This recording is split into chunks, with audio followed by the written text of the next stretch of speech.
The best way to analyze a sequential game is with the tree diagram. Now, first we've got to identify or define what we mean by a sequential game. Sequential games occur when one or more players act after they learn the actions taken by the other players. In this tree diagram, the nodes represent decision points. Branches show the actions possible at each decision point.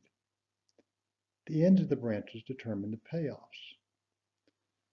This tree diagram is called the extensive form of the game. Four broad themes emerge from game theory.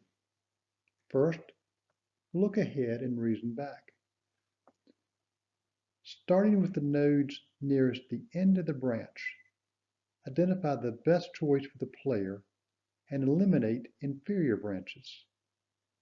Move back to an earlier node. Identify the best choice for the player among the remaining branches and again eliminate the inferior branches. Keep doing this until you've reached the first node.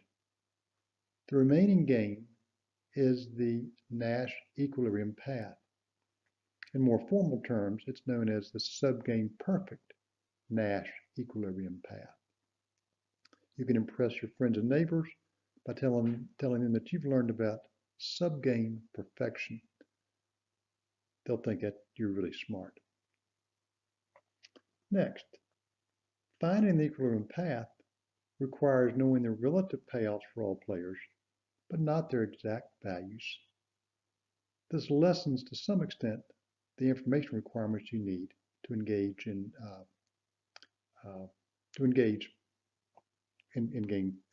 sequential game theory. Third, a slight change in the game may increase the equivalent payoff to a player, even if the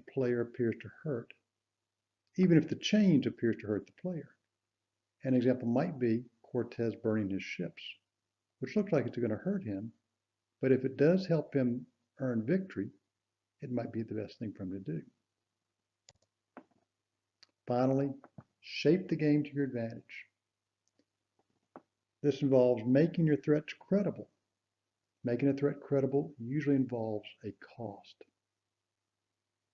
A threat is a piece of a strategy that says, if you do X, then I will do Y, when Y hurts the player who chooses to do X. The threat is credible if Y is the best response to X for the player who chooses between Y and other actions.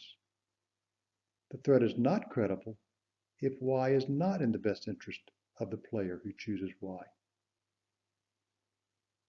The equilibrium path does not include threats that are not credible.